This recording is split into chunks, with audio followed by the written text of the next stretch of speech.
সম্মানিত দর্শক, পর্যটনের 10 দিগন্ত অনুষ্ঠানে আপনাদেরকে স্বাগত জানাচ্ছি। আমি আবু রায়হান সরকার। আমাদের আজকের আলোচনার বিষয় সুন্দরবন। আপনারা সবাই জানেন, সুন্দরবন ভ্রমণ গন্তব্য হিসাবে দেশি বিদেশি সবার কাছে ব্যাপকভাবে জনপ্রিয়। এই সুন্দরবনের ট্যুর আমরা যেই সমস্ত ক্রুজ শিপে করি তার ভিতরে অন্যতম একটা শিপ হচ্ছে আরএলসি। আজকে আমাদের সাথে কথা বলার জন্য স্টুডিওতে আছেন আরএলসি লিমিটেডের ব্যবস্থাপনা পরিচালক জনাব সাজ্জাদ হোসেন। সাজ্জাদ ভাই, আপনাকে স্বাগত। আপনাকেও ধন্যবাদ আমাকে আমন্ত্রণ জানানোর জন্য। দর্শকদের ধন্যবাদ। আসসালামু আলাইকুম। আচ্ছা, আমি প্রথম প্রশ্নটা এইভাবেই করি। আপনারা তো দীর্ঘদিন সুনামের সাথে সুন্দরবনের বিজনেস করছেন, ইনশাল্লাহ। তো সারা বছর সুন্দরবনে কেমন পর্যটক যায়, কত সংখ্যক যায়? আমরা ধারণা করছি সারা বছর 1.5 থেকে 2 লক্ষ পর্যটক যাচ্ছে সুন্দরবনে। প্রতি বছর 1.5-2 লাখ। এটা কি দেশি বিদেশি মিলায়? হ্যাঁ, দেশি বিদেশি মিলে 1.5 থেকে 2 লক্ষ যায়। আচ্ছা, বিদেশি পর্যটক কেমন আসে বলে আপনার মনে হয়? আমার মনে হয় 1.5 থেকে 2% হতে পারে। 1.5-2%? হ্যাঁ। তার মানে 2-3 হাজার? হ্যাঁ, 2-3 হাজার হয়। 2-3 হাজার হবে। আচ্ছা, আমরা আপনার আরএলসি লিমিটেডের যেহেতু দর্শকদের কাছেও একটা সুনাম আছে, বা যারা আপনাদের শিপে ভ্রমণ করে তারাও মোটামুটি আপনাদের সার্ভিস নিয়ে সন্তুষ্ট। তো আমরা জানতে চাই আপনার শিপের ফ্যাসিলিটিসগুলো কি, আসলে কতগুলো রুম আছে, বা মানে সব রুম নিশ্চয়ই একরকম না, এটা যদি একটু বলতেন যে আপনার। আমাদের জাহাজটা মূলত 115 থেকে 17 ফিট। আমাদের রুম আছে হলো টোটাল 23টা। 23টা? হ্যাঁ। তো আন্ডার ডেক বাদ দিয়ে আমাদের আন্ডার ডেকে কোনো রুম নাই। আমাদের প্রত্যেকটা রুম হলো পানির উপরে। তো আমাদের প্রথম তলাতে আছে হলো 12টা রুম। আচ্ছা।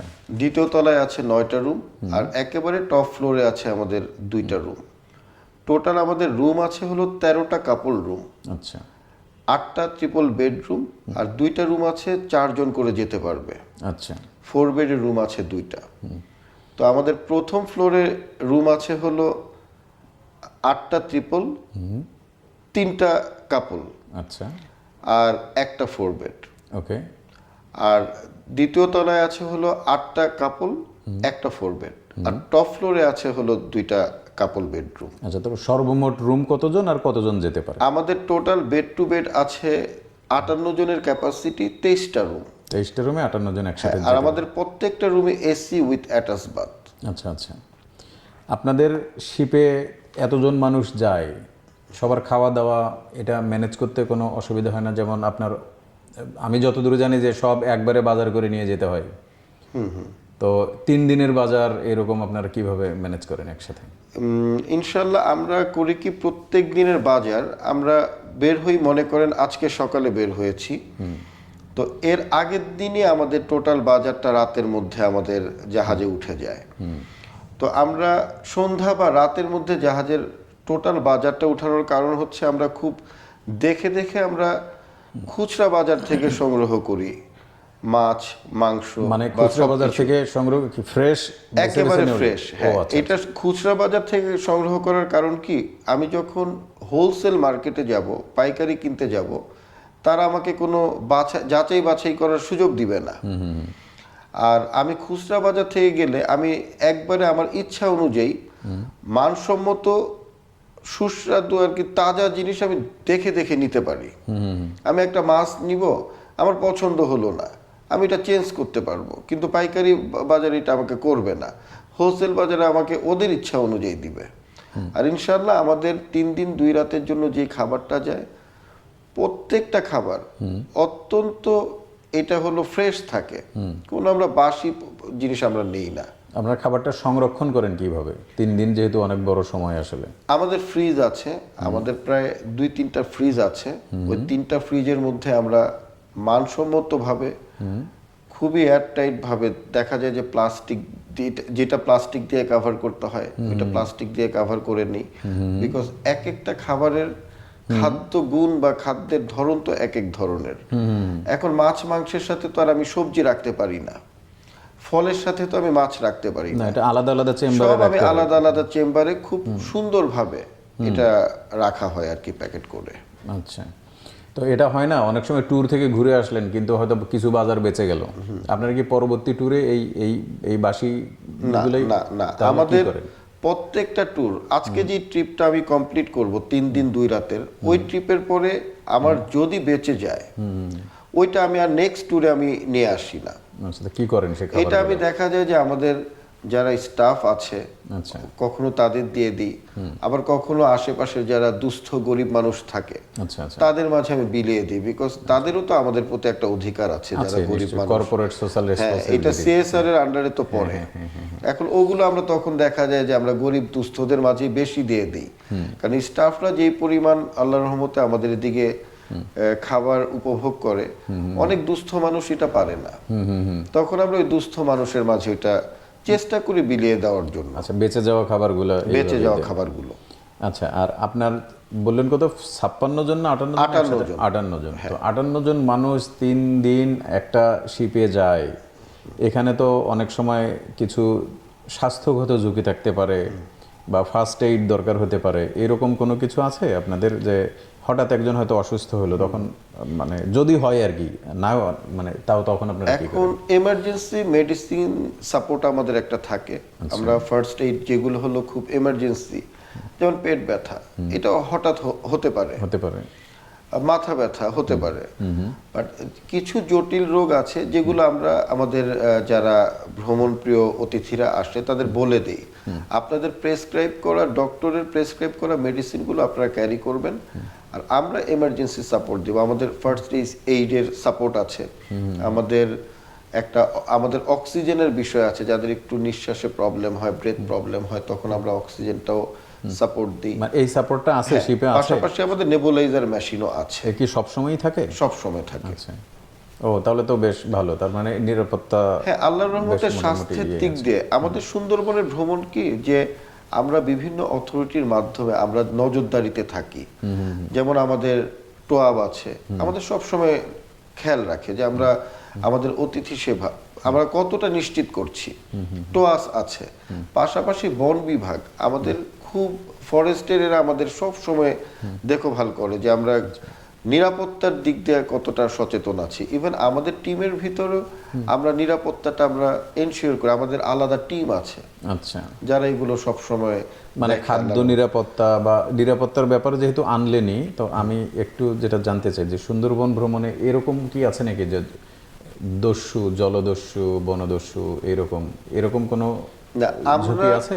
না, আমরা ট্যুরিজমে তো মোটামুটি ভাবে বেশ অনেক বছর কাজ করছি, তা আমরা এখন পর্যন্ত যে এই ধরনের ঝুঁকির সম্মুখীন আমরা হইনি না, এখন পর্যন্ত আমরা কোনো দস্যু বা এরকম আমরা কোনো ফেস করিনি আল্লাহর রহমতে। আচ্ছা, যদি মানে যেহেতু ফেস করেনি তার মানে ওর সম্ভাবনা নাই। আর এখন তো বোধহয় ওই যে মানে সুন্দরবনের তো অনেকগুলা জলদস্যু, তারা তো আত্মসমর্পণ করে ভালো জীবনযাপন, তারা এখন জীবনযাপন হলো সুস্থ জীবনযাপন করছে, তারা এখন আর ওই ট্র্যাকে নাই আর কি। আচ্ছা আচ্ছা, এটা খুবই ভালো কথা।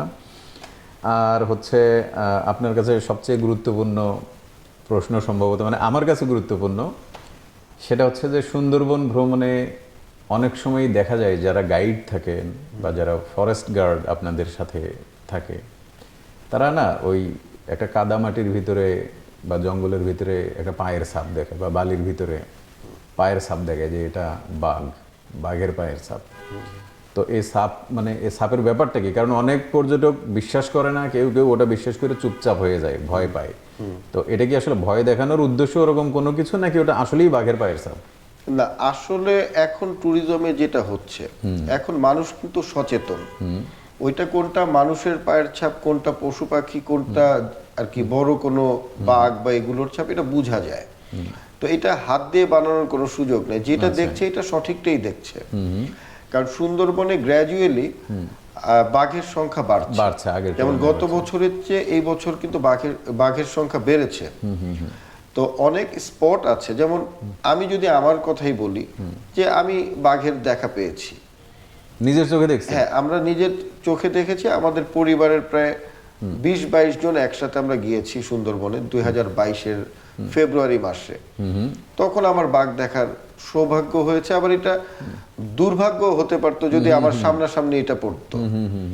হ্যাঁ, বাট আল্লাহর রহমতে আমি দেখেছি। তো বাঘকে 15 থেকে 20 সেকেন্ড বা 30 সেকেন্ড 1 মিনিট দেখা ভেরি টাফ, বাট আমি দেখতে পেরেছি, আমি এটা এখন বলতে পারছি যে এটা আমার জীবনের একটা স্মরণীয় একটা ভয়ঙ্কর ব্যাপার তো, ট্যুর, এবং বাঘের দেখা ভয়ঙ্কর যেটাই বলেন, আমার কাছে কিন্তু এই ট্যুরটা স্মরণীয় হয়েছে। না আমি আজকে আপনাকে এটা বলতে বললাম, পারতেন। হ্যাঁ সেইটাই, বাট ওই বাঘের ছাপগুলো ফেক না।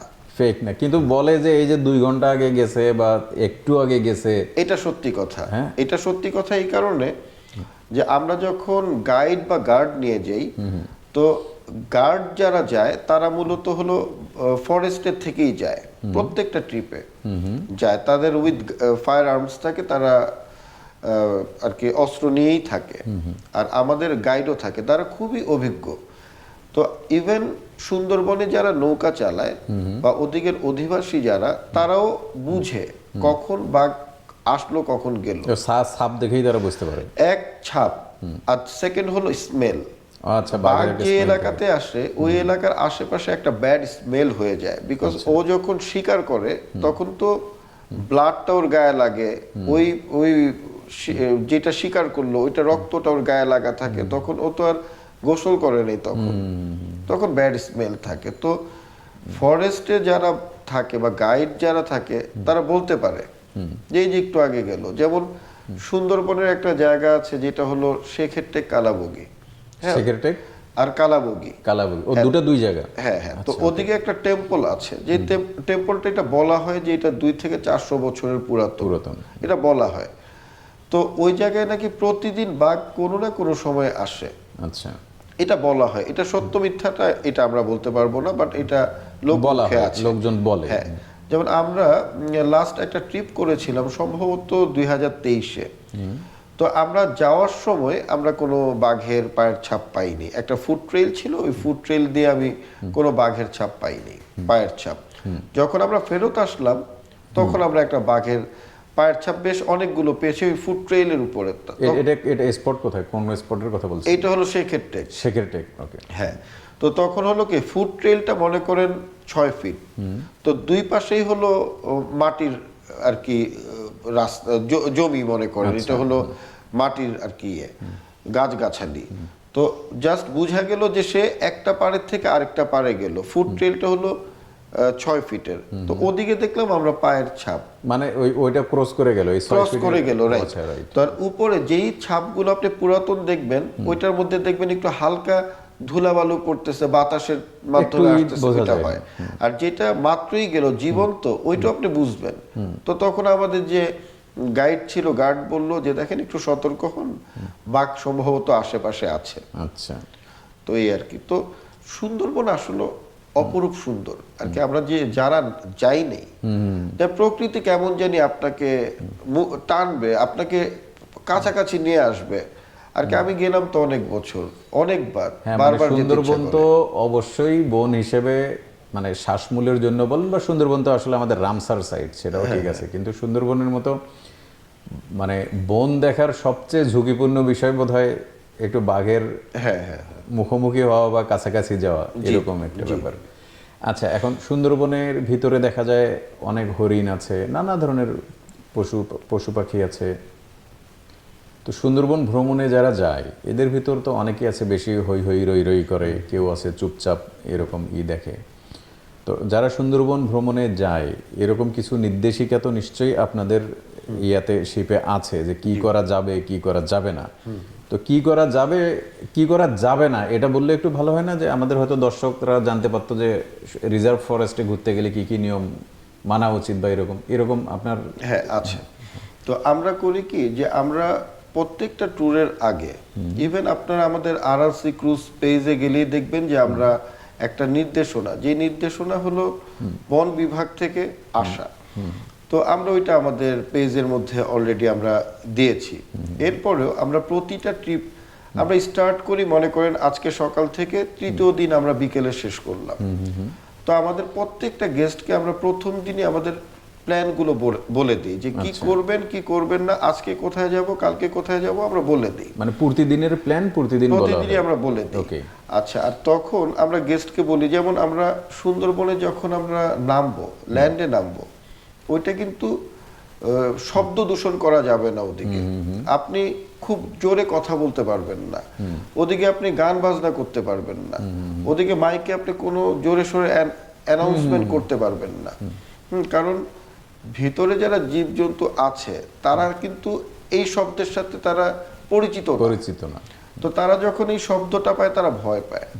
তো তারা ভয় পাওয়া মানে কি, তারা আপনার দেখা সামনে দিবে না, আচ্ছা, মানে দূরে সরে যাবে, দূরে সরে যায়। তখন আমরা করি কি, হ্যাঁ আমাদের নির্দেশনা বা আমাদের বন বিভাগ যেভাবে বলে, আমরা গেস্টকে বললে তারা শুনে, শব্দ করে না। যেমন শব্দ করা যাবে না, পাতা ছিঁড়া যাবে না, কোনো গাছের ডাল ভাঙা যাবে না, কোনো ফল ওদিক থেকে ছিঁড়া যাবে না, কোনো এই যে হরিণ আসলো সামনে, বানর আসলো বা কুমির আসলো, আপনি খাবার দিতে পারবেন না, কারণ ও প্রাকৃতিক ভাবে ওর খাবার সংগ্রহ করবে।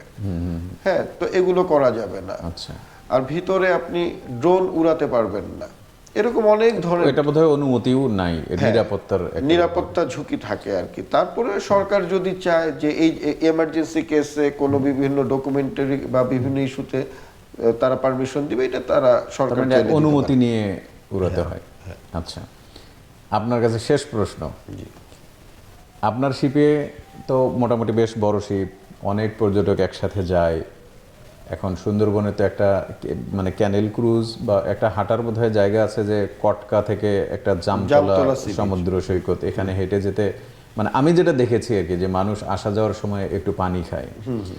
তো আবার আপনার ট্যুর শেষে, মানে পানি খাওয়ার তো একটা বোতলের ব্যাপার আছেই, আবার ট্যুরের শেষেও নিশ্চয়ই অনেক প্লাস্টিক এটা ওটা বর্জ্য বেঁচে যায় বা এরকম। তো এই বর্জ্য ব্যবস্থাপনাটা আপনারা কিভাবে করেন? যেমন আমরা আমাদের জাহাজে প্রত্যেকটা রুমে একটা করে ফ্লাক্স দেওয়া থাকে। আচ্ছা, আর মিনারেল ওয়াটারের বড় পানির বোতল আমরা সংগ্রহ করি। তো আমরা করি কি, যখনই কোনো গেস্টকে নিয়ে আমরা ল্যান্ডে নামি, আমাদের বিভিন্ন স্পটে ফুড ট্রেইল বা বিভিন্ন জায়গায় যখন নামি, আমাদের বলা থাকে যে আপনারা এই ফ্লাক্সে করে পানিটা নিয়ে নেবেন। আচ্ছা, মানে রুমে যেটা থাকে ওই ফ্লাস্ক নিতে হবে, পানি নিয়ে নেবেন। তো তারা তখন আর প্লাস্টিকের বোতল সাথে ক্যারি করতে হয় না। ওকে, গুড, ভেরি গুড। সেকেন্ড হলো, আমাদের কোনো পানির বোতল বা কোনো প্লাস্টিক কোনো প্রকার আমরা জাহাজের বাইরে, নদীতে বা আমরা জঙ্গলে আমরা ফেলি না, এটা স্ট্রিক্টলি প্রহিবিটেড। ওকে, ইভেন আমাদের গেস্টও ফেলে না। আর যেগুলো বজ্র হয় সেগুলো আমাদের জাহাজেই থাকে, ওইটা আমরা সংগ্রহ করে আমরা ট্রিপ শেষে খুলনা সিটি কর্পোরেশনের নির্ধারিত স্থানে আমরা ওইটা ফেলে দেওয়ার ব্যবস্থা করি বা সরবরাহ করি ওদিকে। আচ্ছা, তার মানে ট্যুরে আপনারা কোনো প্লাস্টিকের বোতল বন জঙ্গলেও ফেলেন না, পানিতেও ফেলেন না, যে বর্জ্য এগুলো সব ট্যুর শেষে ওই সিটি কর্পোরেশনের নির্ধারিত স্থানে ফেলে টেলে দেন। এটা তো খুবই ভালো। আর সুন্দরবনে এত সুন্দর ওয়েল অর্গানাইজ ভাবে ট্যুরগুলো হয়, তো গ্র্যাজুয়ালি গেস্ট প্রচুর আসছে আর কি আল্লাহর রহমতে। তো যেটা হয় যে বজ্র ব্যবস্থাপনা বলেন, সেফটি সিকিউরিটি বলেন, সবকিছু অনেক নিশ্চিদ্রভাবে আর কি এটা পরিপালন করা হয়। আচ্ছা, তার মানে মানুষ যেতে যে অনেক সময় ভয় পায় যে জলদস্যু আছে, বনদস্যু আছে, বা অসুস্থ হয়ে যেতে পারে, বিশুদ্ধ পানি পাই কিনা, বিশুদ্ধ খাবার খাই কিনা, এরকম কোনো না, এইসব ব্যাপারে একদম ভয় নেই, নিশ্চিন্তে ভ্রমণ করতে পারবেন। আমি আপনাকে একটু অ্যাড করি, তো আমরা এই আড়াল থেকেই বললাম, আড়াল সি ক্রুজ সুন্দরবন, যেমন আমরা রান্না যেটা করি, আমরা রান্না করি হলো জারের মিনারেল ওয়াটার দিয়ে। জারের মিনারেল বলতে জার পানি, যে বড় ইয়ে পানি খাওয়ার জন্য সরবরাহ করি মিনারেল ওয়াটারের বোতল। আমরা গোসল করার জন্য আমরা যে পানিটা নেই, বা আপনি রিফ্রেশমেন্টের জন্য যে পানিটা, 65,000 লিটার পানি আমরা খুলনা ওয়াসার সাপ্লাই ওয়াটার থেকে আমরা সংগ্রহ করি। এর কি শিপে থাকে? ওইটা শিপে থাকে, আমাদের রিজার্ভ ট্যাঙ্কে থাকে। তো আমাদের গেস্টের সাথে কোনো লবণাক্ত পানির কোনো যোগাযোগই হবে না। হ্যাঁ, কেউ যদি বিভিন্ন বিচে নেমে যদি এনজয় করতে চায়, যেমন আমাদের ডিমের চর আছে, দুবলার চর আছে, এটা চমৎকার বিচ। আর কি আপনি যদি কম্পেয়ার টু কক্সবাজার, এই বিচ দুইটা অনেক সুন্দর। দুবলার চর নিঃসন্দেহে অনেক সুন্দর, অনেক সুন্দর। সো আর কি আপনারা রান্না বান্নার পানি বলেন বা হাইজেনিকের যে ইস্যুটা আছে, সবকিছু আর কি সুন্দরবনের ট্যুরগুলোতে আর কি খুব পরিপাটি করে সবকিছু পরিপালন করা হয় ইনশাল্লাহ। আচ্ছা, আপনাকে অনেক ধন্যবাদ। আশা করি আপনার তথ্যগুলো যারা সুন্দরবনের ভ্রমণ প্রত্যাশী আছে তাদের উপকারে আসবে। যে আপনাকে অনেক ধন্যবাদ যে আমাকে সুযোগ করে দেওয়ার জন্য। আমাদের অতিথিবৃন্দদের ধন্যবাদ। আপনার সুন্দরবন ভ্রমণে আসুন, আর ভ্রমণের পূর্বে অবশ্যই খুঁটিনাটি সব জেনে নিন। আপনাদের যা যা জানার প্রয়োজন আমরা সবসময় তথ্য দেওয়ার জন্য প্রস্তুত। ধন্যবাদ, সবাই ভালো থাকবেন। আল্লাহ হাফেজ। জি, থ্যাংক ইউ। প্রিয় দর্শক, এতক্ষণ শুনলেন সুন্দরবন ভ্রমণের বৃত্তান্ত। সুন্দরবন ভ্রমণে গেলে কি করা যাবে না সেটার একটা সংক্ষিপ্ত বিবরণ থাকলো। সুন্দরবন যেহেতু আমাদের রিজার্ভ ফরেস্ট, সুন্দরবন ভ্রমণের আগে যা করা যাবে না সেই সম্পর্কে একটা প্রস্তুতি নিয়ে যাওয়া ভালো। আর যেটা থাকলো যে খাবার, পানি বা অন্য অন্য নিরাপত্তা ব্যবস্থা, সেটা তো আপনারা নিজেই জানলেন। তো সুন্দরবন ভ্রমণ সবার জন্য সুখের হোক। আমরা সামনের পর্বে অন্য কোনো অতিথি নিয়ে আবার আসবো। সেই পর্যন্ত সবাই ভালো থাকবেন। আল্লাহ হাফেজ।